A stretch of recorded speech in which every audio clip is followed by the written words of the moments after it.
Queremos agradecer la participación de todos ustedes, de participar todos los jueves de este ciclo, donde tratamos de abordar distintas violencias que nos atraviesan a las mujeres y a personas del colectivo LGBTIQ. Es complejo llevarlo adelante en este contexto electoral, pero creemos que es necesario y fundamental estos encuentros de reflexión, de poder charlar y encontrarnos también entre nosotras y nosotres para poder discutir lo que nos pasa hoy, cómo los medios de comunicación están abordando la temática de género y la repercusión que estos tienen y la amplificación en las redes sociales. Lo que pretendemos es entender un poco más y poder construir una sociedad más justa e igualitaria para todos. Le damos la bienvenida a, primero y ante todo, en esta charla van a estar Ingrid Beck y Florencia Alcaraz, a quien le damos la bienvenida, pero antes vamos a escuchar a Marilina Gatpen, quien es secretaria general adjunta del Partido Socialista, y Erika Ines, quien es responsable de la Escuela de Formación Política del PS. Hola, buenas tardes, no sé si me escuchan bien. Yo Sí. breve quería saludarlas, bueno, sumarme a la reflexión y a las palabras tuyas, Paula, un poco esto, también no solo en esta época electoral, sino también por lo que atravesamos la pandemia, que hace mucho tiempo que no nos encontramos personalmente con muchas compañeras del país, y que estos encuentros, este ciclo de charlas, que viene generando desde Mujeres Socialistas, nos hemos podido ver, aunque sea un ratito, a la cara y charlar y reflexionar y hacernos un poco compañía en estos tiempos. Agradecerles a Ingrid y a Florencia por sumarse a esta última charla del ciclo de las violencias, que nos hace pensar, reflexionar, encontrarnos también para ver las diferentes violencias que sufren las mujeres y las disidencias, y también hacerlos reflexionar y encontrar con las herramientas con las que nos toca transcurrir durante todos los días, más cuando algunos estamos en gestiones públicas y tenemos que enfrentar y encontrarnos con situaciones que a veces nos hacen preocupar y a veces no tenemos todas las mismas herramientas para estos temas. Así que bueno, agradecerle a la FES, a la Usina Social, a las Mujeres Socialistas, al Partido Socialista, a Eli Fontán, que es nuestra secretaria de género del partido, por seguir motivando y generando estos espacios donde nos encontremos todas, y a Mujeres Socialistas. Así que bueno, doy inicio para Erika y para que podamos escuchar a Florencia e Ingrid. Hola, bueno, gracias Marilina por pasarme la palabra, y bueno, muchas felicitaciones y gracias por este nuevo encuentro. La verdad que ha sido un ciclo hermoso, muy bueno, muy potente, y que espero que podamos de alguna forma poner en marcha a través de este primer empuje de las mujeres socialistas, de la Usina, con la FES, algunas actividades para todos y todas los afiliados, afiliadas y simpatizantes allegados de nuestro Partido Socialista. Esta nueva conformación, configuración de nuestro partido tiene mujeres en lugares protagónicos, pero por eso mismo nos demanda una enorme responsabilidad. Mónica Fein como presidenta, muchas compañeras en un espacio de conducción nacional paritario, bueno, Eli Fontao, como mencionaba recién Marilina, en Mujeres Socialistas, y en mi caso en la Escuela de Formación Política, que para el Partido Socialista siempre fue un lugar de mucha relevancia, muy privilegiado. Así que tenemos el desafío de ponerle perspectiva de género a ese lugar de formación para todos los integrantes y las integrantes de nuestro partido. Es un trabajo enorme y hemos aprovechado este ciclo de charlas para escucharlas y para tomar de ahí empuje, fuerza para todo lo que viene el año que viene. El tema que hoy se va a abordar es un tema especialmente importante para las mujeres políticas. La violencia en los medios y en las redes realmente, bueno, ustedes la van a escuchar ahora, Ingrid y a Florencia, pero realmente signa, limita, modifica la vida política de las mujeres, porque hoy las arenas políticas son también arenas digitales. Así que es sumamente importante para nosotras como mujeres políticas entender estas lógicas y poder cambiarlas, porque realmente son espacios donde nos disciplinan y nos empujan muchas veces a salir, y eso le ocurre a mujeres muy importantes, como mujeres dirigentes de todo el mundo que han tenido que abandonar este espacio, esta arena, por los ataques. Así que cuanto más podamos aprender y reflexionar acerca de esto, me parece que vamos a salir fortalecidos. Muchísimas gracias entonces a nuestras disertantes, a todas las que se conectaron, a todas las que organizaron, y bueno, buena jornada, buena charla. Gracias, Erika. Bueno, sí, un poco es entender que la violencia ejercida hacia las mujeres y las diversidades se produce de manera sistemática y que los medios de comunicación y las redes son una caja de resonancia de todo eso, y en vez de un poco mitigar esos golpes, los siguen amplificando. Creo que en eso tenemos que reflexionar también quienes ocupan esos espacios, ¿no? Creo que también eso es un paso importante a dar. Bueno, queremos agradecerle, sí, a los organizadores, por supuesto, por el empuje y por las ganas de sostener estos espacios, y a Ingrid Beck y a Florencia Alcaraz por ser parte de esta charla, por traernos con su tiempo, poder traernos un poco más de contenido y de un espacio para pensar y discernir acerca de las temáticas que hoy estamos abordando. Bueno, seguramente las conocen, pero voy a hacer una breve presentación de cada una de ellas. Florencia Alcaraz es periodista, licenciada en comunicación, tiene una maestría en política de género, es codirectora y fundadora del medio digital LatFem, es docente, brinda talleres de periodismo feminista y es autora de varios libros, entre ellos Vidas en Suspenso y Que sea ley.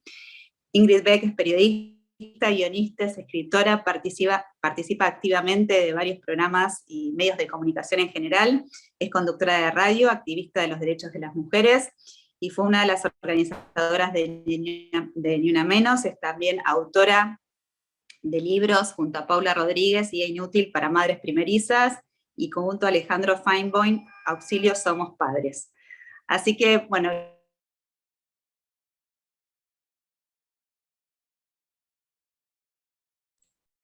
¿Yo sola la perdí a Paula? Bienvenidas, Ingrid y Florencia, gracias por...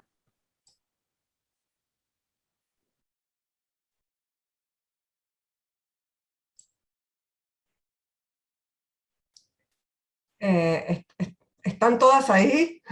Estamos Sí. todas. Estamos acá. Bueno, se nos perdió Paula, que creo que nos estaba agradeciendo la presencia. Si quieren arrancamos. Sí. ¿Te parece, Sí, Cecilia? sí. Sí, arranquen nomás, no hay problema. Arrancamos. Bueno. Buenas tardes a todas y a todos, si hay algún todo por ahí. Muchísimas gracias por este espacio.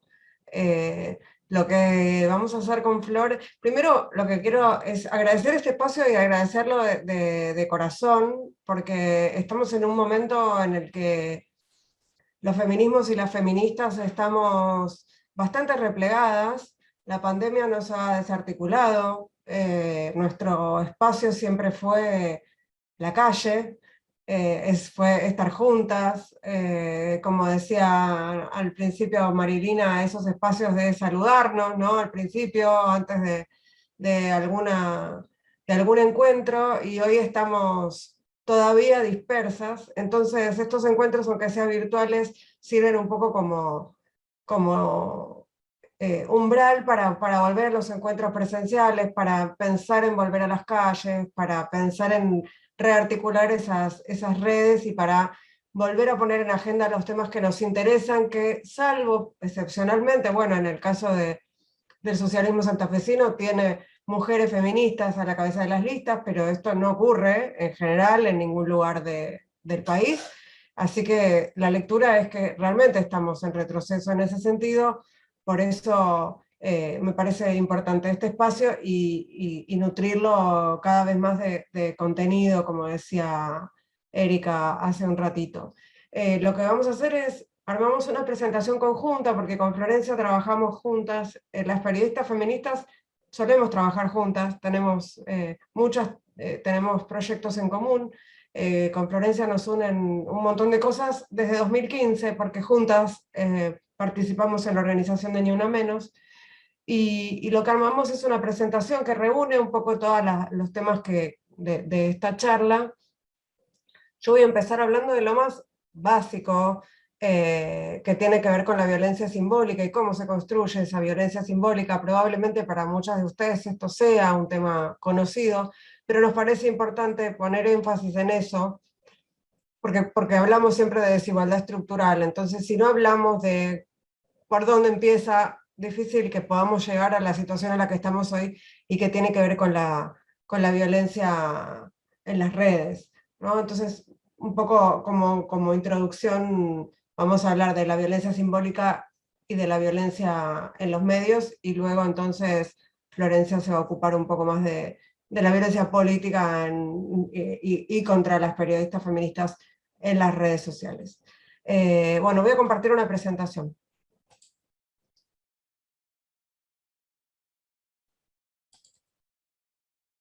¿Se ve bien ahí? Bárbaro. Sí. Lo que yo no puedo hacer es pasar el power. Ahí está. Bueno, la verdad es que de lo que venimos a hablar es de la violencia simbólica, pero en realidad podríamos empezar al revés, ¿no? Podríamos empezar a hablar de la violencia visible, de la violencia de los feminicidios, de las agresiones físicas, de todo lo que está, lo ven ustedes ahí en la parte visible de la pirámide de la violencia de género. Y lo que sostiene en esta pirámide es, a esas violencias son otras violencias, son las violencias más simbólicas, ¿no? Esto en esta pirámide, si tuviéramos que hacer la pirámide en donde está la base todavía más escondida, encontraríamos la violencia económica, ¿no? Me parece que esa sería la que está bien en la base, pero cuando hablamos de violencia simbólica y de violencia mediática, hablamos de lo que está en la base, que tiene que ver con esto de lo que vamos a hablar hoy, el humor sexista, la publicidad, la invisibilización de las mujeres, el lenguaje, los llamados micromachismos, ¿no? Se trata de esas violencias que son sugeridas muchas veces, donde no hay un ojo morado, donde no hay imposiciones, donde no hay golpes, no hay marcas claras, pero sí hay imposiciones que violentan las libertades individuales, que hablan de las mujeres como objetos de consumo, ¿no? que ofrecen productos de limpieza. Bueno, ahora vamos a ver algunos ejemplos. En la Argentina, como en muchos otros lugares, pero vamos a hablar de la Argentina en particular, tenemos una ley, la 26.485, me imagino que todas la conocen, tiene 2 artículos que hablan de este tipo de violencia, el artículo 5, que define a la violencia simbólica como un discurso que conlleva patrones estereotipados, mensajes, valores, íconos o signos que transmite y reproduce dominación, desigualdad y discriminación en las relaciones sociales, naturalizando la subordinación de la mujer en la sociedad. Y el artículo 6, que es más preciso en relación con la violencia mediática y que habla del tipo de las publicaciones y de la difusión de mensajes e imágenes estereotipadas y que promueven la explotación de mujeres, que difaman, que discriminan, la violencia que utiliza imágenes de mujeres, imágenes pornográficas de mujeres o de adolescentes o niñas, básicamente que construye patrones socioculturales que reproducen la desigualdad o generan violencia. El concepto de violencia simbólica se acuñó en los años 70 en el marco de los estudios sociológicos y habla de un tipo de violencia que, a diferencia de la violencia física, lo que hace es que se ejerce sin coacción, es la más naturalizada, es aceptada, y digamos, como está naturalizada y aceptada por quienes estamos en condición de inferioridad, de algún modo está legitimada. Lo decía Bourdieu, por traer una cita, la dominación masculina que convierte a las mujeres en objetos simbólicos cuyo ser es un ser percibido, tiene el efecto de colocarlas en un estado permanente de inseguridad corporal, o mejor dicho, de dependencia simbólica. Existen fundamentalmente por y para la mirada de los demás, es decir, en cuanto a que objetos acogedores, atractivos, disponibles. Se espera de ellas que sean femeninas, es decir, sonrientes, simpáticas, atentas, sumisas, discretas, contenidas, por no decir difuminadas.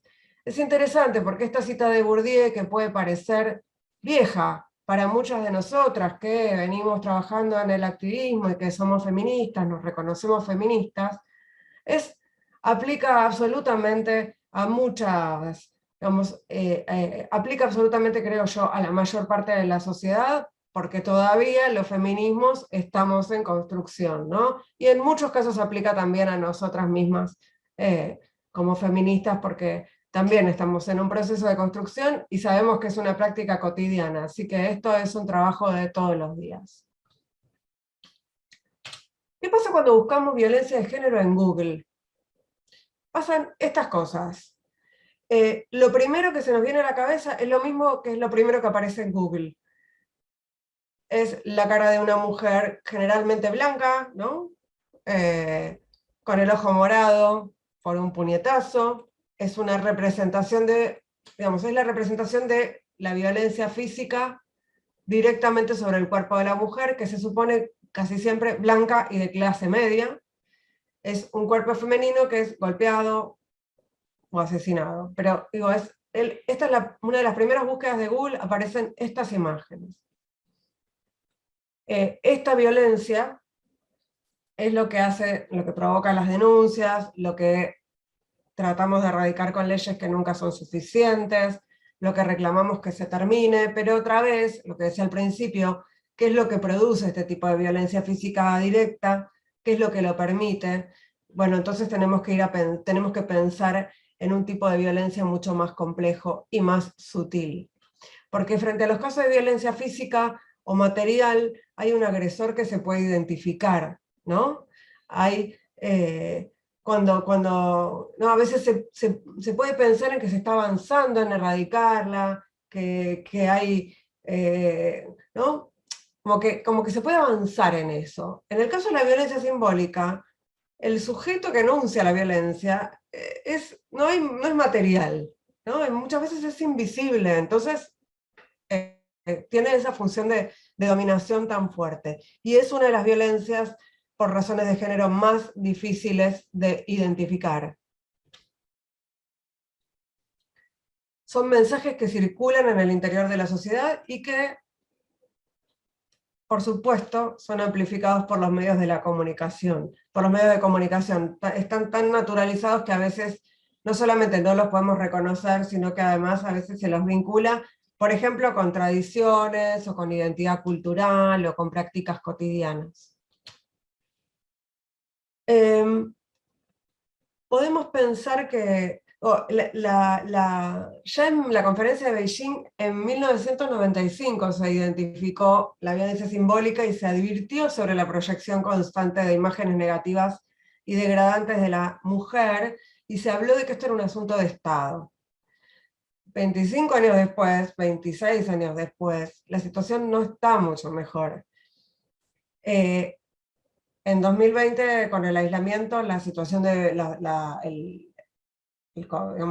aislamiento por el COVID, todas sabemos que provocó un aumento exponencial de la violencia contra las mujeres, y por supuesto esta suerte de pandemia en la sombra tuvo sus efectos, su impacto en los niveles de violencia simbólica. En toda Latinoamérica, el único país que tiene un registro de denuncias por este tipo de violencia es la Argentina, y el dato que tenemos es que en estos primeros 3 meses y medio de cuarentena, que comenzó, bueno, la del 20 de marzo, en el país hubo más de 2000 llamados a la línea de emergencia nacional por violencia simbólica. O sea, es un dato que a nosotros, a las periodistas que trabajamos con datos, es más que elocuente, ¿no? Esta información. ¿Cómo circula la violencia simbólica? Bueno, esto lo tomé de un trabajo que hizo Sandra Chaer, que es una colega que trabaja en la organización Comunicar Igualdad, Ella identifica 3 modalidades predominantes de violencia simbólica en los medios de comunicación: invisibilización, estereotipación y maltrato. La invisibilización, que hace referencia a la falta de representación o a la reducida presencia de mujeres en los medios, creo que es bastante evidente. Tenemos igual datos, por supuesto, para confirmar esta afirmación. En general las mujeres, salvo en algunos espacios en particular, solemos tener un papel de rol secundario o acompañamiento de protagonistas masculinos. La estereotipación, que es más claro el concepto, tiene que ver con la reproducción de las categorías de los mandatos, los patrones, ¿no? Los estereotipos, ¿no? Que llamamos habitualmente los estereotipos. Los estereotipos y los cuerpos hegemónicos, por ejemplo. Y el maltrato, que tiene que ver con cómo se muestra a la mujer en situaciones de subalternancia o de violencia. Saben que hay un test que se llama el test de Bechdel, que circula por ahí, que es un test que lo que hace una serie de evaluaciones de las películas o en las series para medir cuántas mujeres hay en la producción, en la dirección, digamos, y qué protagonismo tienen las mujeres en las películas y en las series, ¿no? ¿Qué lugar ocupan? Si son siempre la madre, la señora, la trabajadora de la casa particular, ¿no? La empleada doméstica, si tiene, o si tiene un papel protagónico activo. Bueno, no alcanza mucho con eso, porque la mayoría de las películas no pasan el test de Bechdel. Les voy a mostrar algunos ejemplos de esto que estoy contando. Miren lo que pasó, por ejemplo, les hablaba del test de Bechdel, miren este afiche, que es un afiche de 2016, pero es muy elocuente.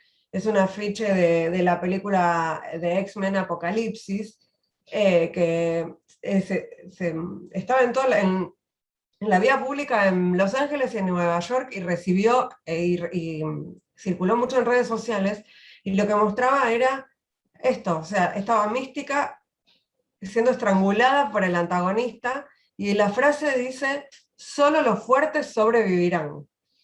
Lo tuvieron que retirar, la Fox lo tuvo que retirar y disculparse, porque dijeron: en nuestro entusiasmo por enseñar la villanía del personaje Apocalipsis, no reconocimos la connotación perturbadora de esta imagen en la forma impresa.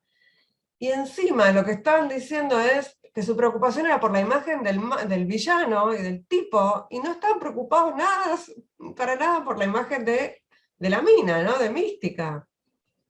Bueno, esto es un ejemplo nada más. ¿Qué pasa cuando hablamos de estereotipos? ¿Qué nos dicen? Nos dicen a las mujeres que nuestros cuerpos no son buenos, que tienen que ser moldeados, que tienen que ser camuflados. Y encontré este aviso, esto que me pareció increíble, que yo no sabía que existía, que es bueno, tenemos los corpiños push-up, por ejemplo, ¿no? O sea, los tacos, las cremas para las arrugas, todo eso, los maquillajes que borran las marcas, que borran las pecas, que borran los lunares. Y tenemos acá los dilatadores de labios por succión, que son ventosas que lo que hacen es, te dejan los labios para hacer trompita, como ven ustedes ahí en la imagen, ¿no? O sea, es ya un producto para transformarte en una persona que tiene una boca que no es la que, ¿no? Bueno, me llamó muchísimo la atención también, por eso lo traje. Otra manera, decíamos, de restringir la movilidad de las mujeres, por ejemplo, es hablando de qué tipo de lugares tienen que ocupar. Les sugieren a cuáles lugares tienen que pertenecer o tenemos que pertenecer. Y traje el ejemplo de algo que pasó, ¿se acuerdan de las chicas mendocinas que fueron víctimas de femicidio en Ecuador, en Montañita? Hicimos una campaña en su momento que era: ellas no viajaban solas, porque lo que había salido en todos los medios de comunicación era que viajaban solas. Entonces, pasaban dos cosas ahí, eran dos operaciones a la vez. Por un lado, decir que si una mujer viaja con otra mujer, viaja sola, ¿no? Es decir, si no viaja con un hombre, está viajando sola. Y por otro lado, está diciendo, bueno, viajaban solas, se metieron en la boca del lobo, era obvio que les iba a pasar eso. Entonces, se armó esa campaña que era, ellas no viajaban solas, y si lo hubieran hecho, ¿qué?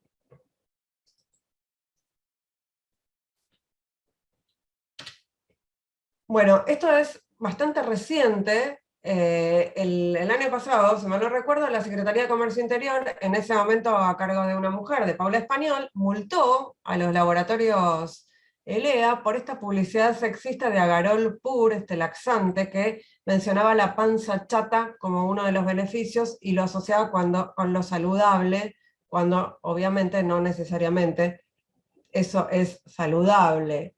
Lo que decía, digamos, lo que decía la multa o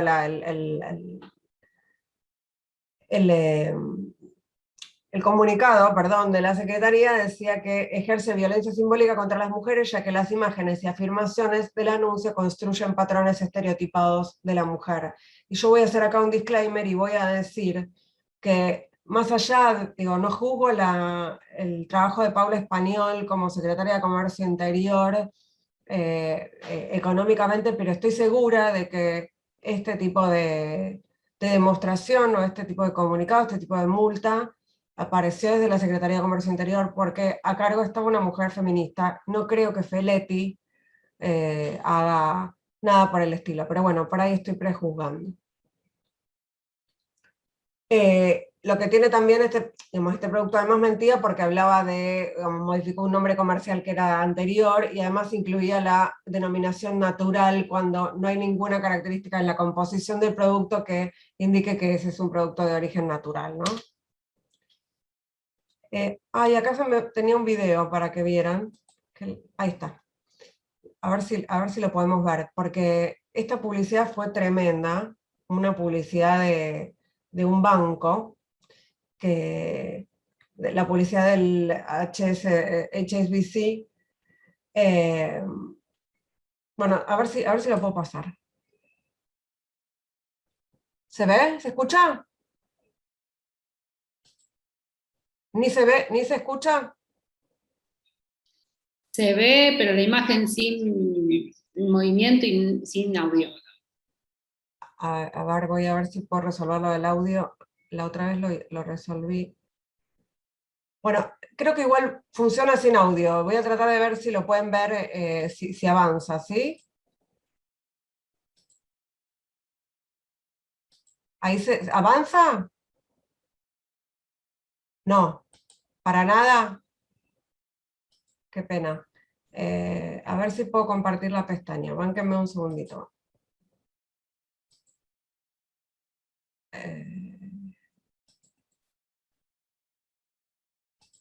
¿Ahí?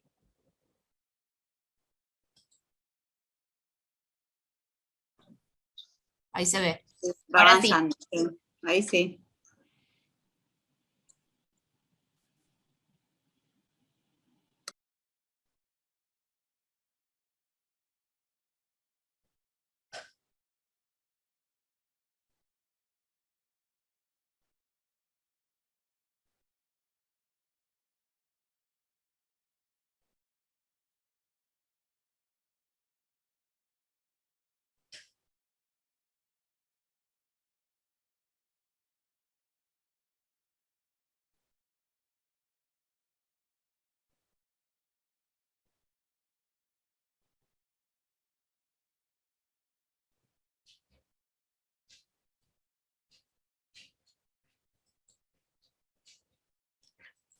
Bueno.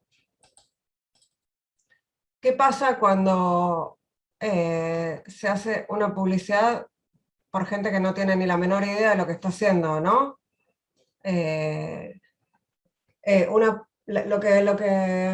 Estela Díaz, la ministra de Mujeres, Políticas de Género y Diversidad Sexual de la provincia de Buenos Aires, la repudió públicamente, dijo que era una forma de violencia simbólica. dijo que la publicidad prioriza los objetos para asegurar por sobre la persona y dijo que es una forma de violencia simbólica. ¿Qué pasa? Uno podría pensar, bueno, el banco colabora con difundir que hay, digamos, la línea de asistencia a mujeres en situación de violencia por razones de género. Sin embargo, el link mandaba a una página del Banco de Seguros del Hogar. Es decir, que está banalizando realmente la situación de violencia doméstica, en este caso, para vender productos bancarios.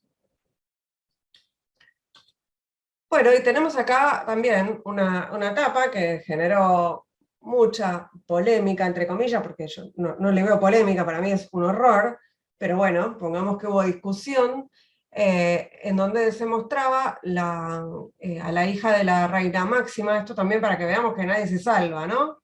No importa el origen socioeconómico, no importa si sos princesa, reina, o si sos una trabajadora, igual vas a sufrir, por ejemplo, en este caso, gordofobia o discriminación, porque acá está mostrado el cuerpo de la mujer con un juicio de valor, primero ponen el foco en el detalle de una adolescente, ¿no? Porque es una chica creo que de 16 años. Dice, o sea, lo que hacen es, quieren mostrar como algo positivo el hecho de que un adolescente se muestre plus size, pero lo ponen como, digamos, se suben a la ola del body positive y lo que hacen es, bueno, aceptá quién sos, pero en realidad, primero, esto no tiene por qué ser un tema de conversación, digamos, sin la aprobación o sin el consentimiento de la protagonista. Esto es una revista que decide conversar sobre un tema para el cual no le pidió permiso. Y lo que hacen además es, le ponen el plus size para sacarle la connotación negativa de que no responde al peso determinado al cuerpo hegemónico, y lo transforman en una tendencia. Pero a la vez lo que hace el mensaje es reforzar el sistema, ¿no? O sea, si ella exhibe su gordura con orgullo, es porque tiene algún motivo para tener vergüenza. Entonces el rulo que hacen al exponer el cuerpo de una adolescente, hablar de que se aparta de la norma de la belleza hegemónica, es una suma de no, para mi gusto. No es que estoy diciendo que hay que censurarla, digo, me parece que estas cosas pasan cuando no hay perspectiva de género en los medios de comunicación, cuando no hay perspectiva de género en la publicidad, cuando no hay perspectiva de género en quienes producen esos contenidos. Bueno, y finalmente, o casi llegando al final de mi intervención, la invisibilización. Recién hablaba de que estas cosas pasan porque no hay perspectiva de género en los medios de comunicación, porque no hay perspectiva de género en la publicidad, y esto pasa porque el 78% de las empresas de medios está dirigida por varones. La desigualdad se ve en estos datos, en que... ay, perdón, me fui para... Bueno, no sé cómo volver para atrás, tengo una serie de problemas. Ya, a ver, bánquenme un segundo,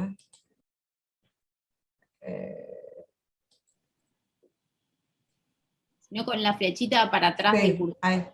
Ahí debería ir. Ahí va. Perdón, parece que sé, pero no. Decía que tenemos estos datos que lo que hacen es absolutamente visible nuestra ausencia en la mayor parte de los medios de comunicación. Estos datos son lo más actualizado que tenemos. Tenemos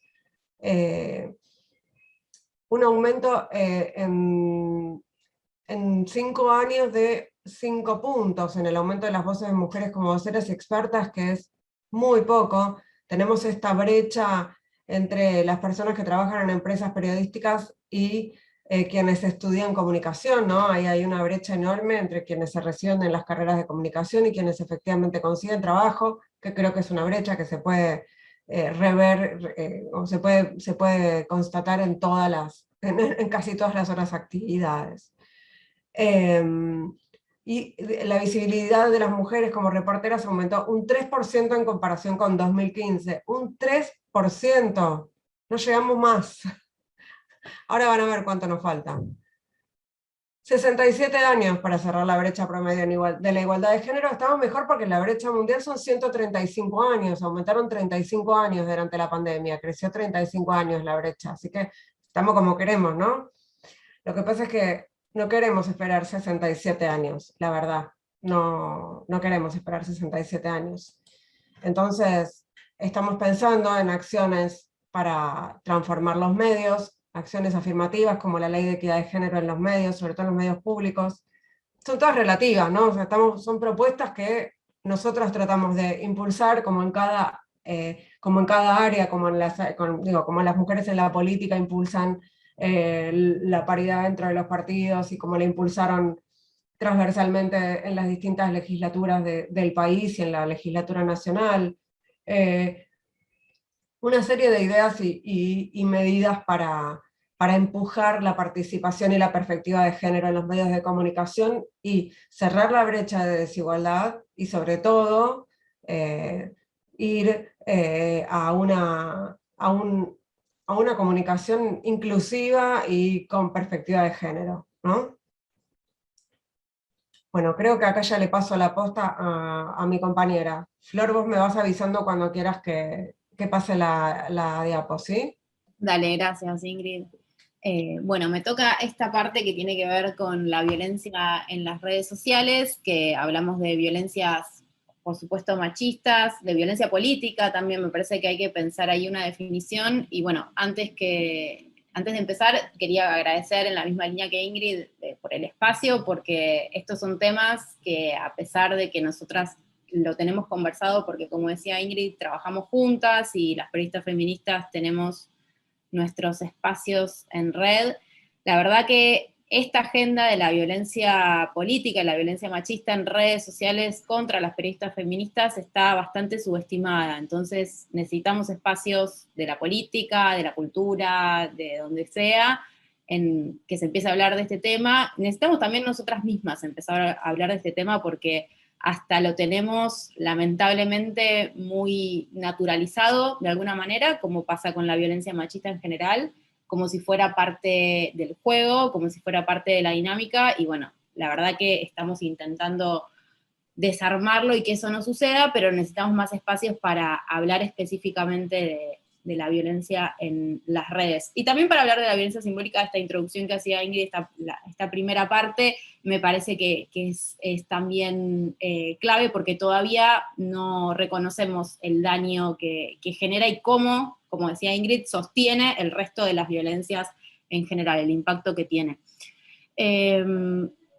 Elegimos centrarnos en lo que pasa con las periodistas feministas en las redes porque es lo que conocemos, pero por supuesto también esto se replica con las funcionarias, con las mujeres de la política, con quienes tienen básicamente visibilidad, porque sabemos que Internet es un espacio público y privado más, en donde la violencia machista se replica y toma otras dimensiones, pero como decía, sigue siendo todavía subestimado, específicamente en el gremio de prensa, con los compañeros varones, cuesta muchísimo que reconozcan y que entiendan el efecto que tiene, vamos a hablar de eso ahora, por eso es importante que conversemos y que sea un tema presente, porque al igual que la violencia simbólica, si bien no deja marcas y huellas físicas, sí genera sus propios daños y sus propios efectos e impactos, y de eso es de lo que tenemos que conversar, sin entrar en una narrativa quizás de la victimización, pero sí aportando como al debate y al reconocimiento de esta violencia como un tema estructural, sobre todo en estos tiempos que, por supuesto, las redes son lugares que habitamos y que en su momento también nos dieron lugar para construir movimiento, para impulsar al movimiento feminista, ni una menos surge a partir de un intercambio en redes sociales, impulsado, por supuesto, con toda la estructura y la columna vertebral del movimiento feminista en Argentina, que tiene una potencia enorme, pero hoy en día, después de los años que transcurrieron y que nos tuvo presentes en las calles, quizás estamos asistiendo, y lo observamos nosotras, pero también hay estudios que lo ratifican, un retroceso de nuestra presencia en las redes sociales por todo este hostigamiento, este acoso del cual vamos a hablar. Primero, definir y compartir que cada vez que una periodista feminista comparte una nota en redes sociales, pero también yo agregaría hasta un video de gatitos o una foto familiar, muchas veces recibimos como respuesta de usuarios que desconocemos o no, una catarata de amenazas y mensajes de odio, ¿no? Nuestra intervención en ese espacio que son las redes sociales, que es Internet, tiene como respuesta muchas veces este impacto, ¿no? Esta respuesta en relación a los contenidos que compartimos, como dije, ya sea un contenido específico, una nota sobre aborto o no, un video de gatitos o una foto familiar, convivimos con eso a diario, y como decía, quizás es algo que nos sucede tan en el cotidiano que lamentablemente lo fuimos como naturalizando de alguna forma, y está bueno empezar a desarmarlo y a desmontarlo. Y además esto, reconocer que nosotras sufrimos una doble exposición, porque el acoso y el hostigamiento y los mensajes de odio, las amenazas, es algo que sufren todas las mujeres lamentablemente en las redes, pero nosotras, por nuestro rol social, tenemos como ese doble exposición, ese doble impacto por nuestra condición de género como mujeres, cis en nuestro caso, y por nuestro rol social como voceras, activistas, como periodistas feministas. Y eso también, de alguna forma, es lamentablemente subestimado. A mí personalmente me tocó compartir con compañeras quizás de México o de otros países de la región que sufren mucho más el acoso y las amenazas, o de una manera también particular por las especificidades de su país, y ellas me decían, tenemos que reconocernos como defensoras de derechos humanos, y a mí me parecía un montón decirnos defensoras de derechos humanos, pero va en esa línea, va por ese enfoque que tenemos que empezar a pensar. Ahí si querés pasemos, sin que me colgué hablando de esto. Espera que... Ahí va. Bueno, ¿cuáles son los tipos de ataques que recibimos en las redes sociales principalmente? Ahí se pasó, para que se adelantó. Ahí está, los tipos de ataques. Bueno, principalmente trolls o militantes antifeministas que pueden llegar a iniciar una campaña de desprestigio contra nosotras. Esto de, primero como básico estos mensajes del tipo abortera, asesina, puede ir por ahí, insultos varios, pero también es importante como identificar este tipo de ataques que son básicamente coordinados y que inician como campañas muy específicas de desprestigio, que pueden ser personales, del tipo de dónde saca la información esta periodista, cómo consiguió ese dato, quién es para hablar de este tema, que si uno se pone a pensar, son los mismos mensajes que recibían, no sé, las sufragistas en su momento cuando peleaban por el derecho al voto. Digo, es un poco la misma réplica de desprestigiar personalmente a un individuo o al colectivo, como del tipo de campañas que seguramente conocerán, donde están las feministas, el famoso hashtag que nos pregunta y nos impone como si fuéramos superheroínas de todos los problemas del mundo. Y bueno, ese tipo de interpelación está comprobado, y ahora vamos a ver algunos estudios, que son ataques coordinados y que no parten de personas individuales, sino que hay como una coordinación por parte de trolls o de grupos antifeministas. Después estamos expuestas, como todas las personas que usan internet, al hackeo, pero bueno, nuestra información por supuesto que es sensible, por supuesto que muchas veces interpela al poder, por supuesto que muchas veces tiene que ver con víctimas y sobrevivientes y con información que no queremos exponer públicamente, entonces ese hackeo es un riesgo para nosotras. Y otro de los tipos de ataques que aparecen ahí enumerados, y que todo esto por supuesto que lo fuimos construyendo con compañeras que vienen trabajando en distintos rincones de la región sobre esta temática, y nosotras nos fuimos interiorizando, porque la verdad que si nos ponemos a hablar, a mí me gustaría escribir y hacer mi trabajo y estar tranquila con eso, y no conocer este tipo de ataques que aparecen en las redes y que son específicos de las violencias machistas en redes sociales, pero tuvimos que ponernos a investigar y a buscar ese material, ¿no? Bueno, otro de los tipos de ataques es el doxeo, que por ahí es una palabra en inglés que que lo que quiere decir es la publicación de información íntima o personal o privada de la persona para exponerla. Puede pasar desde que publiquen, no sé, un carnet de tu trabajo hasta la dirección de tu casa, que muchas veces ese mensaje no quiere decir nada, pero también nos pone a nosotras en un lugar de vigilancia constante y llaman al ataque a otros grupos que están ahí o a otros odiadores seriales que están circulando en las redes, ¿no? Quizás si uno ve el mensaje descontextualizado y que publiquen, por más que sea horrible, que publiquen algo personal tuyo, la dirección de tu casa, por ejemplo, eso puntualmente, en sí mismo, no, como mensaje, no es un mensaje de odio, pero sí llama al odio del resto de las personas y nos coloca a nosotras en un lugar de total indefensión al publicar algo tan personalísimo, ¿no? Después, muchas veces, esos ataques están centrados, por supuesto, como pasa con la violencia simbólica que compartía Ingrid recién, en el aspecto físico, ¿no? Gorda como insulto, por el color de piel, por el aspecto, fea, o sea, un montón de mensajes, pienso en los que llegan a mi Instagram, lo que sea, que no les gusta, y entonces su forma, que también son los que pasan en la calle, ¿no? Si uno se pone a pensar, el típico que te grita en la calle y no le contestás, por supuesto, porque quién levantó de esa manera, y se da vuelta y te dice fea, ¿no? Bueno, esa misma réplica un poco ocurre en las redes. Y en algunos casos las amenazas sí se vuelven explícitas, que ahí ya escala cuando hay amenazas desde amenaza de violación, amenaza de muerte, amenaza de asesinato de familiares, de personas queridas, digo, eso puede pasar y hay casos registrados y reportados, y eso por supuesto tiene un impacto. Si querés, Ingrid, ahí pasamos a la otra. No es para nada gratuito para nosotras. ¿Qué efectos tiene este tipo de violencia en las redes? Que algunas llamamos violencia política, creo que hay que empezar a pensarla en esos términos. Hay otras compañeras que la llaman tecnoviolencia machista, porque incluye las nuevas tecnologías, las TIC, esa es otra definición que puede aparecer. Pero ¿qué tipo de efectos tiene esta violencia para nosotras? Principalmente, y para mí el más preocupante, es que nos conduce directamente a la autocensura. O sea, la próxima vez que nos toque publicar un artículo, una investigación o lo que sea, lo vamos a pensar un montón de veces porque no queremos recibir esos ataques. Entonces, queramos o no, nos vamos como apagando. Por eso yo, esto que les decía, identifico que estamos en un momento de retirada, porque publicar para nosotras tiene un costo enorme.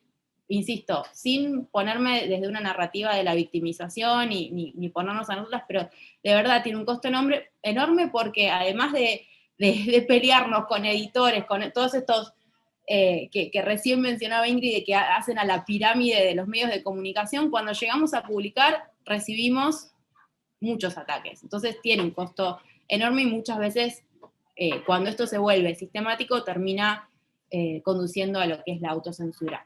Bueno, y es un ataque contra la libertad de expresión porque coarta nuestra visibilidad, nuestra participación en la vida pública, digo, muchas veces a partir de estos ataques hay colegas que deciden no participar en conversatorios como este u otro o en espacios de discusión más pública porque no quieren exponerse a que eso suceda. Y por supuesto que produce daños psicológicos y emocionales que, al igual que la violencia mediática y simbólica, no deja esas huellas, esas marcas en el cuerpo, deja las otras marcas menos visibles. Y bueno, tiene un impacto físico y psíquico, y también, y no menos importante porque este quinto, puede causar pérdidas económicas, porque se meten con nuestro trabajo. Entonces, ahí, si nosotras no publicamos, no cobramos, muchas que somos freelance o que trabajamos por publicación de notas, digo, la autocensura, la coartación de la libertad de expresión tiene un impacto económico en las vidas de las periodistas feministas. Por eso también creemos que no debe ser subestimado como lo es hasta ahora. Acá algunos datos de informes, de los últimos informes que hay circulando, que también estuvimos ahí rastreando y que les recomiendo que los busquen porque son súper interesantes para ver cómo esto es un fenómeno realmente global, no es algo que sucede en Argentina, cada país tiene sus propias características, pero es un fenómeno internacional, y tiene como también esto en común de que muchas veces es subestimado porque nosotras no tenemos los espacios para hablar de esto, o porque cuando lo hablamos los compañeros, los colegas en el gremio de prensa piensan que es algo menor. Hay un estudio que se dio a conocer, que se actualizó este año, que se llama The Cheating, Global Trends in Online Violence, contra las mujeres, bueno, lo leo en castellano, porque mi inglés es pésimo, y este informe, que lo hace UNESCO con una organización internacional de periodismo, que es la ICFJ, llega a la conclusión de que los principales perpetradores de la violencia en línea, online, son trolls anónimos y actores políticos. Que eso, bueno, tiene que ver con esos ataques coordinados que recién mencionaba, y no es un dato menor porque da cuenta de que esto es sistemático.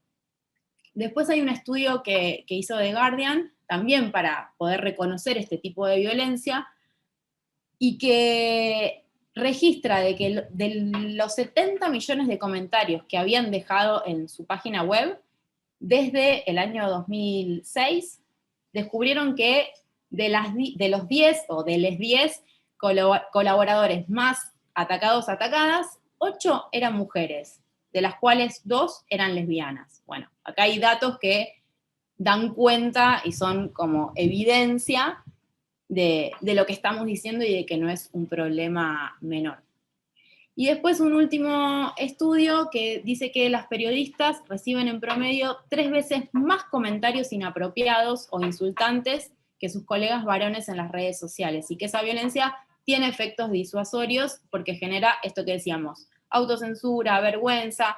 Digo, esos efectos son reales y tenemos testimonios de un montón de compañeras que lo han atravesado, y que después, esto que les digo, cuando tienen posibilidad de volver a publicar o lo que sea, lo vuelven a pensar 2 veces porque no quieren exponerse de esa manera y prefieren buscar otro trabajo que no las exponga tanto. Ahí pasamos al otro.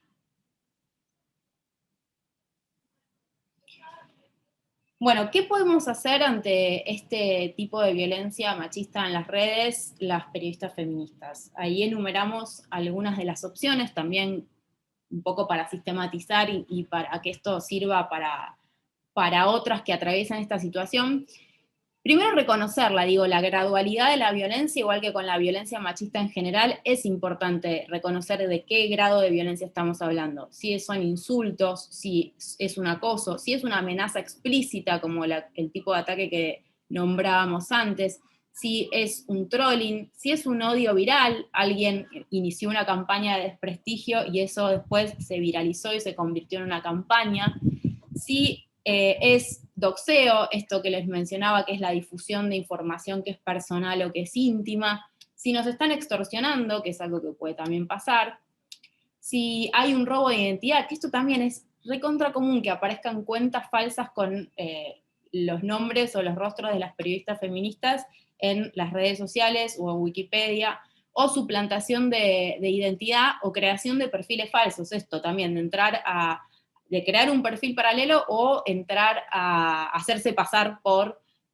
determinada periodista o modificar su perfil de Wikipedia, eso sucede. Bueno, y por supuesto, hostigamiento o directamente espionaje, que sabemos que lamentablemente en Argentina también puede pasar.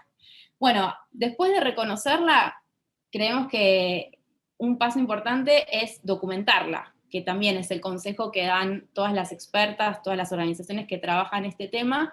Muchas veces puede ser doloroso, molesto, ¿no? Hacer una captura de esos mensajes que no queremos ver. A mí, por ejemplo, mi situación personal es que no quiero verlo y se los doy a alguien y les pido a una amiga, no sé, a mi compañero que haga una captura y lo guarde para después tenerlo si yo en algún momento quisiera hacer una denuncia o avanzar con eso, tener como la evidencia y la prueba, pero yo no los quiero ver esos mensajes, elijo no verlos, pero siempre es como bueno tener alguna aliada que pueda hacer esas capturas, hacer esos registros para poder documentarla. Luego, reportarla. Están las plataformas que tienen sus vías de reporte de este tipo de violencias. Lamentablemente no se conoce que, por ejemplo, Twitter, Facebook, Instagram tienen sus vías para denunciar este tipo de violencia porque no están pensadas para eso. De hecho, hace muy poquito salió un informe en donde directamente Twitter confiesa que el algoritmo beneficia a la derecha, ¿no? Entonces, esos canales para hacer reportes no son muy accesibles para quienes trabajamos en las plataformas, menos para el resto del colectivo de periodistas feministas. Una opción también, por supuesto, que es bloquear, nos la pasamos bloqueando y poniendo como medidas de seguridad en nuestras cuentas. Denunciar, según el país y según la legislación vigente, también es una opción dentro del menú de posibilidades, pero también sabemos que la justicia es patriarcal, no sabemos si nos va a dar la razón, puede ser un boomerang muchas veces para nosotras mismas. Una opción que siempre comentamos entre los colectivos de periodistas es poder también llegar a instancias quizás internacionales, digo, porque es dejar registro, ¿no?, de lo que pasó, porque una a veces no quiere la denuncia por la reparación o por el castigo, por el enfoque punitivo, pero sí para dejar un registro de que eso pasó y que eso afectó puntualmente a determinada periodista. Y después esta la agregué yo porque no estaba en el manual de recomendaciones que habíamos armado. Ah, sí estaba, pero bueno, esto lo trabajamos con algunos colectivos que vienen abordando este tema. Ignorar también puede ser una opción, no hacer nada, digo, porque también estamos como muy seteadas y acostumbradas a estar en el lugar ¿dónde están las feministas? Bueno, acá, respondiendo, yendo para adelante, como combativas, como superheroínas. Bueno, a veces una opción puede no hacer absolutamente nada, ignorar y protegernos. Yo creo que en este contexto de tanta avanzada de la derecha y de todo lo que está sucediendo con este tipo de ataques, no hacer nada tiene que ser una opción recontra válida para cuidarnos, porque también tenemos que proteger lo logrado y lo conseguido, porque no estamos en el contexto de 2018, todas en la calle, movilización masiva, es otro el contexto hoy en día, entonces ignorar también puede ser una opción. Pasamos a la otra.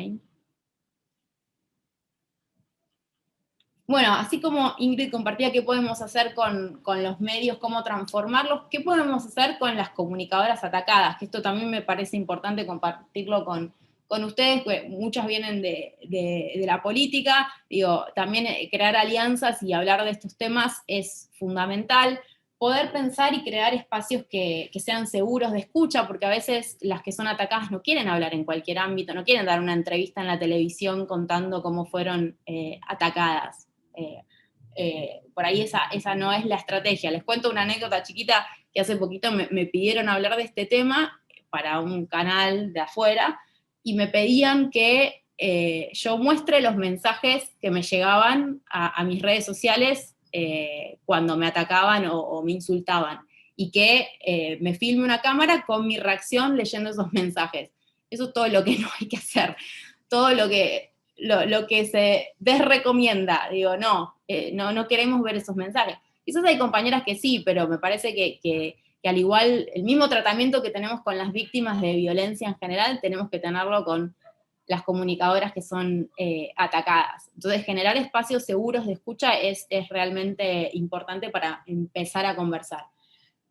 Por supuesto que siempre la salida es colectiva, y organizarnos en red también es una respuesta, saber que no estamos solas, eso nos fortalece individualmente, pero también como colectivo de comunicadoras feministas, y como decía Ingrid al comienzo, afortunadamente en Argentina hay una tradición, una historia de las periodistas en red, y cada vez más, sobre todo después de 2018 y con la lucha por el aborto, se multiplicaron las redes informales y formales que existían, redes federales, y eso es un sostén para muchas, pero bueno, todavía hay otras que no están organizadas, y me parece que tienen que encontrar esos espacios, ayudarlas a registrar, ponernos en ese lugar que les comentaba antes, de hacer las capturas, de guardar los mensajes, por ahí una no es atacada, pero puede ayudar a la compañera en ese sentido.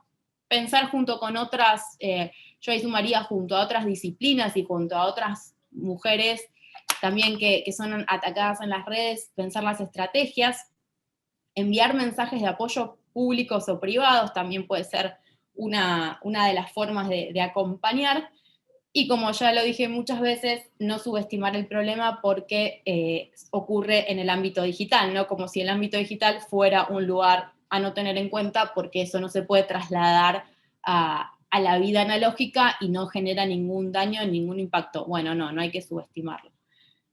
Acá les dejo y después, si quieren, les comparto en el chat, porque ya en un rato abrimos a las preguntas y podemos intercambiar algunos instrumentos. Estos son 2 piezas que hicimos desde la ADFEM, el kit de cuidados digitales, desde la ADFEM y la red de periodistas feministas de Latinoamérica y el Caribe, que tiene parte de todo esto que estuve compartiendo, lo sistematizamos acá, y lo hicimos circular entre colegas de la región, y durante la pandemia, como queríamos que llegue a más, porque como toda la violencia machista se agravó durante el aislamiento y todo lo que tuvimos que vivir desde marzo de 2020, llevamos ese kit de cuidados, que eran como unas piezas visuales como las que ven acá, las llevamos a cápsulas sonoras, para que pueda circular a través de WhatsApp. Hay muchísimos otros ejemplos, y hay material, sobre todo acá en la región, la verdad, de Paraguay, México, hay mucha investigación hecha y mucho material producido. Muchas veces no nos llega por esta misma subestimación que hacemos nosotras mismas del problema, pero hay instrumentos para responder o para organizarnos de alguna forma frente a esta problemática. Creo que ahí llegamos al fin, y nos encanta esta Barbie para despedirlas y saludarlas. Pero igual nos quedamos para preguntas acá, obvio. Bueno, gracias Florencia, gracias Ingrid. Bueno, yo les decía que podían empezar a generar las preguntas a través del chat y empezar a participar. Todos dicen muy bueno, sí, es todo muy bueno, y creo que sí, como decían tanto Ingrid como Florencia, digamos, estamos viviendo una situación compleja de hostigamiento y retroceso en un montón de cuestiones, pero bueno, también tiene que ver, no sé cómo lo ven ustedes, pero creo que la pandemia colaboró mucho en que, bueno, ese 2018 que vos comentabas, Florencia, de estar en las calles, de tomar la calle, este retroceso de no estar en la calle, de no estar tan unidas, porque bueno, obviamente la pandemia genera también todo eso, lleva a la exacerbación de estos discursos, si se quiere, más de derecha, y estos trolls, pero no tal trolls, antifeministas que existen. ¿Qué visión tienen Sí, ustedes, yo ¿no? creo que la pandemia solo lo profundizó, pero creo que son discursos y digamos, y personajes, que lo estamos viendo en el resto del mundo también, no es un fenómeno local. Es claramente una reacción patriarcal a los avances también de los progresismos y de los feminismos en distintos lugares. Creo que probablemente sería menos virulento en las redes sociales si no hubiese habido pandemia, pero no estoy segura de que, no, más bien estoy segura de que igual hubiese ocurrido, ¿no? Me parece que lo vemos venir, y que ante cada paso nuestro, cada avance, hay una reacción fortísima de los sectores conservadores. Así que creo que es eso, se exacerba con la pandemia, se exacerbó además por la cuestión de estar permanentemente en las redes sociales, pero es algo que viene, digamos, que hubo un huevo de la serpiente y está creciendo. Yo lo veo así, no sé, Flor.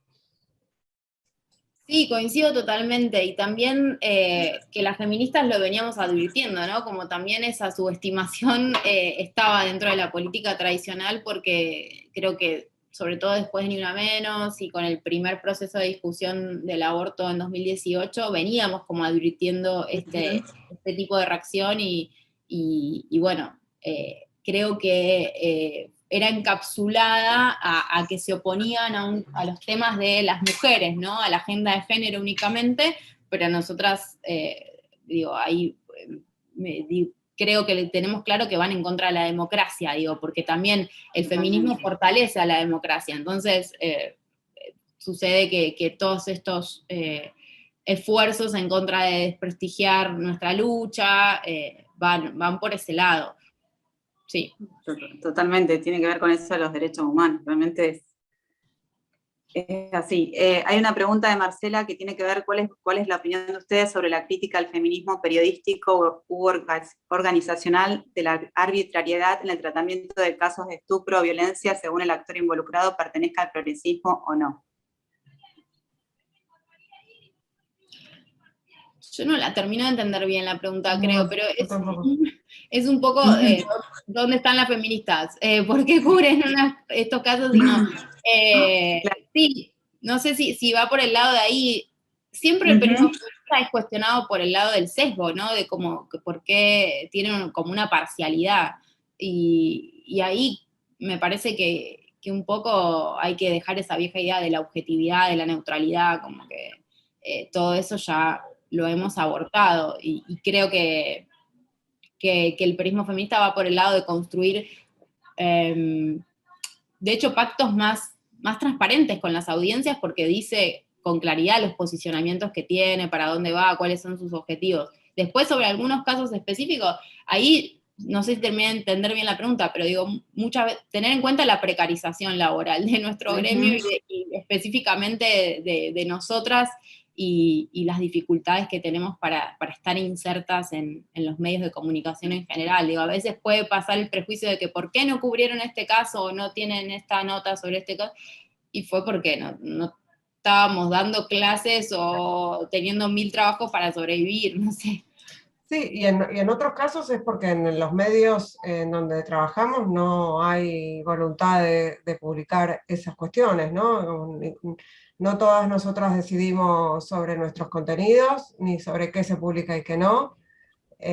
Así que hay un montón de mediaciones entre nuestro trabajo y lo que se publica también muchas veces. En el caso, por ejemplo, digo por poner un ejemplo que ella lo cuenta, en el caso de Mariana Iglesias de Clarín, que ella es editora de género de Clarín, ella no decide sobre los contenidos del diario, de hecho han publicado una columna contra ella en el mismo diario, ¿no? de un diputado nacional. Así que esa es la situación en general de las periodistas feministas. Y también está esta cuestión que me imagino que también le ocurre a la mayoría de las feministas, que es este pedido, esta demanda permanente de repudio o de manifestación sobre uno u otro caso individual, y la verdad es que nosotros no, por lo menos no, mi trabajo no lo hago por ese lado, no creo que tenga necesidad de posicionarme frente a cada caso individual, sino que nuestro trabajo es más, tiene más que ver con lo estructural, ¿no? Creo que María Julia está levantando la mano, ¿no? La veo ahí. Sí. ¿Puedo una preguntita? Sí, participa. Yo me quedé muy enganchada con lo que contaba Flor sobre las estrategias más concretas de abordaje de la violencia en redes. Me parece muy bueno ahí toda esa enumeración que hicieron, y especialmente con esta cuestión de la multidisciplinariedad, pensando esto, o sea, si bien las periodistas feministas y las mujeres políticas son las que generalmente están más expuestas y reciben más violencia de este tipo, un ejemplo muy chiquito que para mí se expandió demasiado por el perfil de la persona, una compañera economista de la academia, investigadora, tomó la decisión de no evaluar artículos académicos de revistas que no tengan al menos un 40%, creo que fue el criterio, un 40% en su comité editorial de la revista académica de mujeres. Entonces le pidieron un mail pidiéndole eso, que evalúe un artículo. Ella miró cómo estaba compuesto el comité y le respondió: no estoy de acuerdo, no voy a evaluar por esto, esto y esto. Y lo publicó en Twitter, su respuesta. La mataron. Y es una persona que tenía poquitos seguidores, ¿no? Como que de repente su tweet estalló. Entonces, no, me quedé enganchada con esta cuestión de cómo generar redes, y más en este marco de repliegue de los feminismos, que muchas veces esas redes se generaban por la calle, por estar encontrándonos, cómo generar eso en el mundo virtual. No sé si capaz tenían alguna cosa pensada para charlar acá, poner en común. Re Yo difícil creo- la pregunta. perdón. Sí, y no hay una receta, o sea, esas son todas recomendaciones, pero no es que funcionan al 100%, son como sugerencias y que fuimos como sistematizando también para tener algo de dónde agarrarnos, porque la verdad no hay mucho como, y a cada una también le funciona su propia estrategia, es esto. Yo, por ejemplo, elijo no ver nada y no hago nada, no documento, no hago todo lo que les dije que hay que hacer, no lo hago porque me significa mucho esfuerzo para mí. Psíquico, mental, todo. Entonces soy muy mala con eso, me cuesta mucho. Sé que hay que hacer todo eso, pero como sincerándome con ustedes, me cuesta muchísimo. Y por supuesto sí tengo mi red, pero creo que nos falta tener nuestra propia red de trolls feministas. Esa es mi respuesta. Mejor Es que organizarnos sí, mejor, me parece. yo creo que la desigualdad estructural también está ahí, o sea, los trolls tienen tienen plata. O sea, la verdad es esa, o sea, tienen plata, generan, digamos, nosotros además tenemos ética, honestidad intelectual y demás, construimos narrativas, o sea, trabajamos de esa manera. Ellos no, pero nosotros no tenemos ni la posibilidad siquiera de pensar en armar alguna plataforma que nos permita defendernos de los ataques. A mí me pasa como a Florencia, yo prefiero no ver, no enterarme de los ataques, tengo todo seteado en mis cuentas para no verlo, como lo veo salvo cuando es muy virulento porque no lo puedo omitir, y también me pasa que por ahí pienso, estaría bueno salir a defender a esta compañera públicamente y digo, después me van a venir a mí todos los trolls y la voy a pasar horrible. Entonces, que ese es el efecto, ¿no? El efecto es disciplinamiento, autocensura, encierro, aislamiento, todas las cosas que provocan la violencia. Entonces, nuestras redes a veces son más informales y nos damos contención a veces por fuera de las redes sociales, ¿no? Por ahí. Y también otra cosa que pasa, y no está mal decirlo, es a veces cuando les respondemos a los trolls o cuando salimos públicamente a responder a los ataques, lo que hacemos es, lo simplifico, darles el gusto, ¿no? O sea, lo que hacemos es darles visibilidad a ataques que por ahí quedarían un poco menos visibles si nosotras no les diéramos visibilidad o no les diéramos importancia.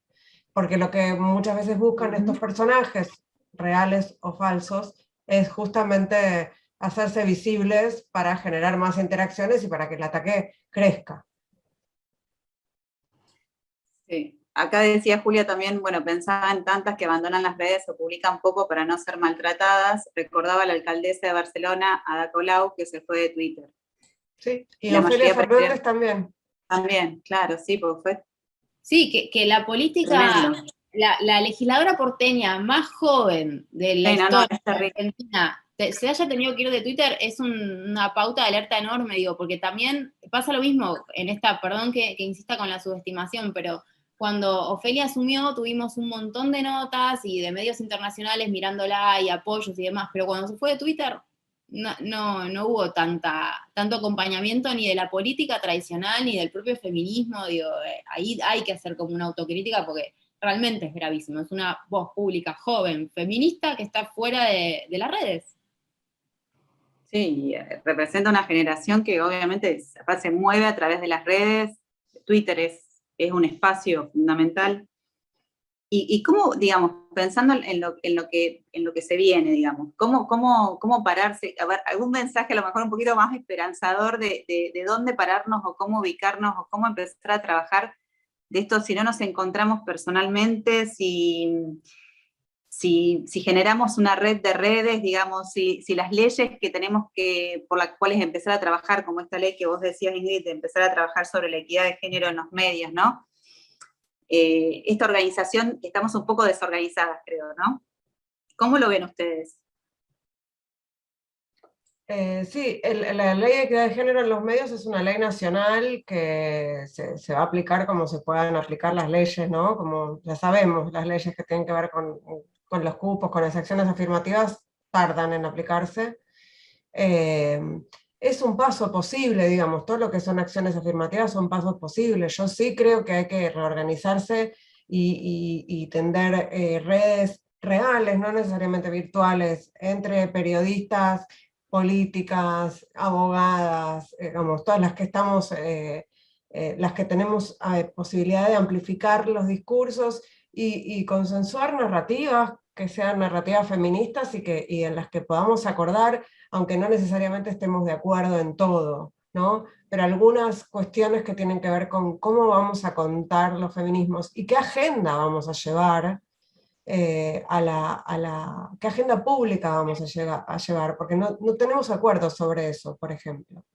Entonces a mí eso me parece que es algo propositivo y hacia adelante.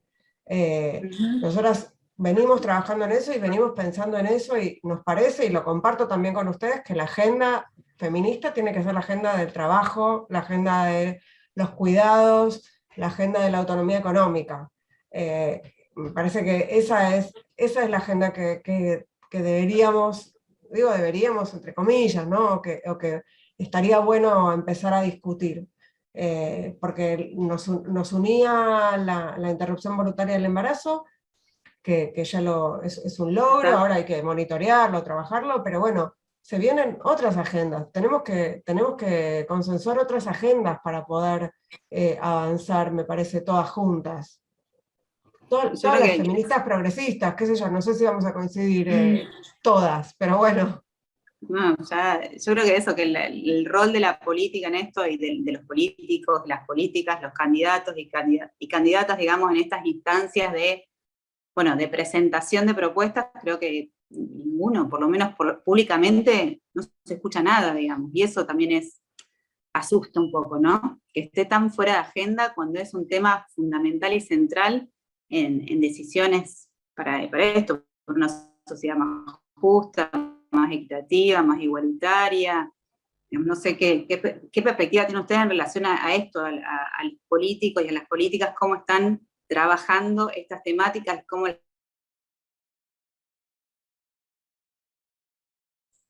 Se fue Paula un rato. ¿Quieres responder vos, Flor? Bueno, qué difícil. Creo que también, no sé, yo soy partidaria de los momentos de repliegue, de cuidado, como que no me parece que tampoco sean 100% negativos. Creo que tenemos como que rearmarnos. Entonces, que no estemos en las calles masivamente no me parece que sea tampoco la única pauta de que no estamos como organizadas. Sí, nos ordena y nos da como fuerza y entusiasmo y vitalidad y todo lo que ya sabemos, pero también necesitamos como espacios así para discutir y para ordenar esta agenda que marcaba Ingrid, que es la agenda del trabajo, que es la agenda de los cuidados, que es la agenda de la autonomía económica, para desarmar todas esas narrativas que nos dicen que somos una agenda de minorías, ¿no? Como, bueno, por eso lo tenemos que contrarrestar con una agenda, con propuestas y entendiendo que el aborto no era un punto de llegada, sino más bien un punto de partida, y también imaginando que los feminismos no disputan únicamente leyes, o sea, como pensando que es un camino mucho más a largo plazo. Yo soy re optimista, como en ese sentido, de que me parece que estamos en un momento y un proceso de cambio y que los cambios no van a ser de un día para el otro, no vamos a tener lamentablemente, ¿no? No sé, un gabinete paritario así porque seamos millones en las calles, no, son procesos como muy lentos, y de 2015 a este año también vivimos un montón de cosas súper interesantes, como hay que defender todo eso conquistado, somos vanguardia en la región, o sea, tenemos un montón de legislaciones y de normativas de avanzada y un movimiento súper potente que es mirado en toda la región, en América Latina y el Caribe, tenemos que cuidarlo. O sea, yo soy más partidaria como del cuidado. Y proteger también en todas esas diferencias, volver a poner la transversalidad feminista como ante todo, ¿no? Así como se consiguieron las leyes que sabemos y que conocemos con transversalidad feminista, volver a ponerla en el centro. Y bueno, la política tradicional hace lo que puede, qué sé yo, como ahí no hace lo que nosotras deseamos y hace una interpretación también de nuestras narrativas, de nuestros deseos, de nuestras demandas, y a veces es un poco equivocada esa interpretación. Pero bueno, ahí estamos. Creo que hay que poner más esfuerzos en construir esta agenda que mencionaba Ingrid, y no, bueno, sí, no sé si es un esfuerzo quita el otro, pero hay que poner como las fuerzas ahí, me parece.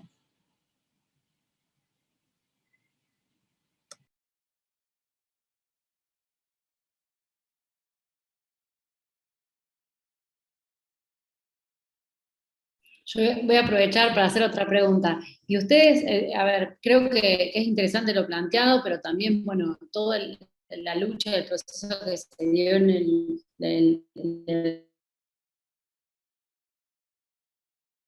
acto común, que y tal cual un inicio, y también había muchos movimientos por la misma consigna. ¿Cómo se imaginan el escenario de aquí en adelante? La agenda son varios puntos y las organizaciones son muchas, digamos, de un lugar, desde varios, ¿cómo, digo, como para darle impulso a esto?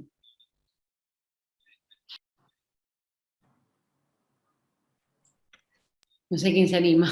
No, la respuesta, la verdad es que no lo sé, no me animo a hacer futurología. Lo que sí veo y lo que sí vemos es esta voluntad de empezar a volver a juntarse y a pensar estrategias comunes y puntos comunes para imponer agendas que son viejas pero que son nuevas, ¿no?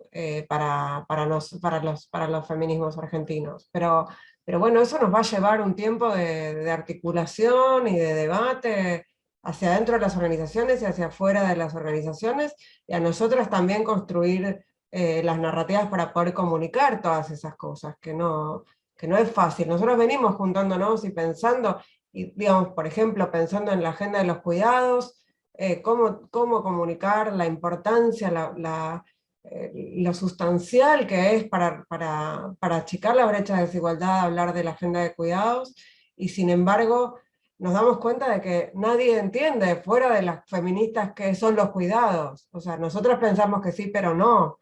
Entonces tenemos que poder pensar desde la política y desde la comunicación y desde la incidencia, cómo hacemos para transmitir estas ideas que tienen que ver con esto, con el trabajo, con las infancias, con el futuro del país y con la economía del país, básicamente, ¿no? Con la fuerza productiva.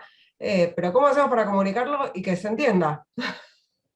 ¿No? Entonces, sobre todas estas cuestiones me parece que hay que pensar hacia adentro y hacia afuera de las organizaciones, o por lo menos son las cosas sobre las que venimos pensando nosotras y que les comparto. ¿Cómo, de dónde y cómo? No lo sé.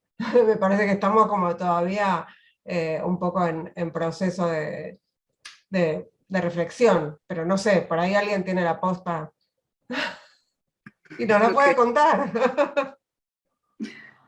No, acá dicen, bueno, totalmente de acuerdo con poner en la agenda con más fuerza los temas económicos, incluso macroeconómicos, lo estructural de los cuidados para la autonomía económica, la deuda, la cuestión fiscal, todos temas que consideran también de importancia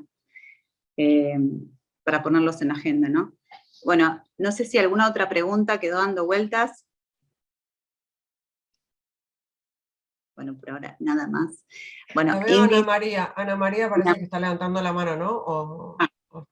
yo no Sí. la veo, puede ser. Pero me parece que no, tiene que... La tienen que desmutear.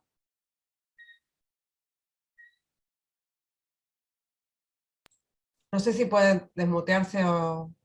No, lo tienen que hacer desde los que están, los que están coordinando la parte técnica. Si no, por el chat, Ana María. Ahí lo pedí a ver si Gerardo podés Dale. hacerlo, yo no puedo. Ya está, ahí puede hablar. Ahí está. Bueno, gracias. Bueno, felicitaciones a las chicas porque la verdad que yo soy una vieja militante del socialismo, de las fundadoras, digamos, y la verdad que siempre he luchado por todos estos principios desde muy jovencita, y he trabajado en ellos. Trabajo en el Consejo de Ciencias Económicas, y porque soy contadora pública, obviamente, ¿no?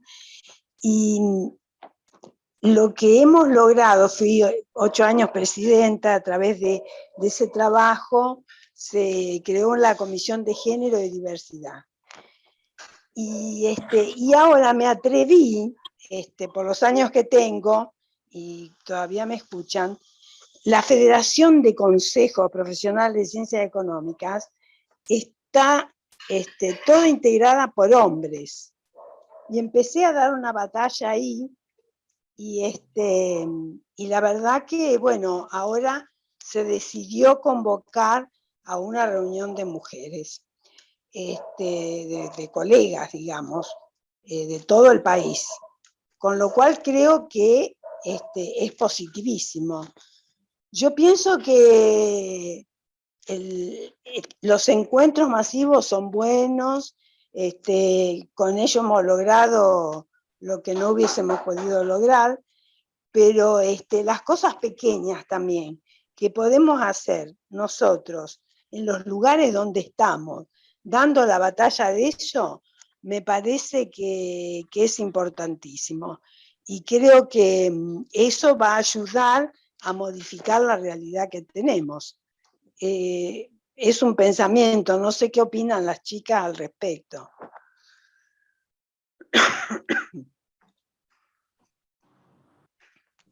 Sí, por supuesto, totalmente de acuerdo, Ana María. Es un proceso, es parte de lo que decía Ingrid y es un camino, y creo que esta es una batalla cultural también que empezó y que se masificó en 2015 y que un poco todavía estamos viendo sus efectos tanto buenos como malos. O sea, la reacción patriarcal que también hay frente a esa organización y frente a los logros. Sí, para mí es parte del proceso, y también hay que ser optimistas de que si logramos abrir la conversación sobre un tema tan hostil y tan tabú como lo fue el aborto, y con tanta tensión alrededor e intereses y demás, no solamente conseguimos la ley, sino que abrimos una conversación mundial, porque todo el mundo estaba mirando los pañuelos verdes.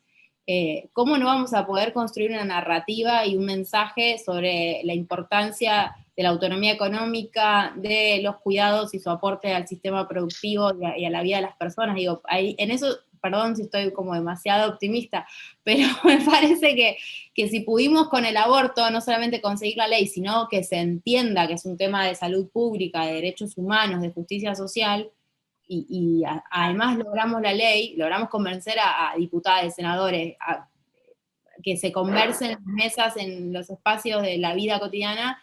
¿Cómo no vamos a poder lograr que entiendan que cuando hablamos, está el newsletter de María Esperanza Casullo del fin de semana que hablaba de esto justamente? Cuando pensamos en un desocupado, en realidad hay que pensarlo con A, es una desocupada. Cuando pensamos en un pobre, hay que pensar en una mujer joven pobre. Digo, ese mensaje creo que, y es parte de esto que compartía Ingrid, que venimos como trabajando, creo que lo vamos a poder construir las feministas. Espero que sí. Gracias.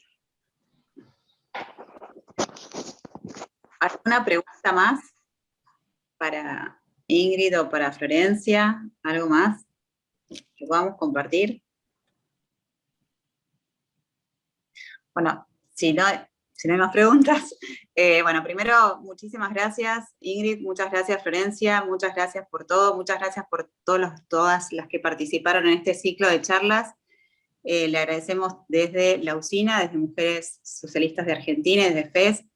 Realmente fueron encuentros interesantes y necesarios, y bueno, y sin duda el tema que hoy tuvimos con ustedes y que pudimos charlar sobre la violencia en los medios de comunicación y en las redes sociales nos va a llevar también a nuevos encuentros, así que bueno, muchísimas gracias Ingrid, muchísimas gracias Florencia, y a todas las que participaron también. Nos volvemos a encontrar pronto. Chao, chao. Gracias a todas. La próxima con Boga, por favor, Boga. Por favor. Presencial con un pescadito mirando al río, tal cual. Por favor. Una tardecita mirando al río. Nos vemos. Por favor. Sí, tal cual. Nos vemos. Chao. Besos. Chao.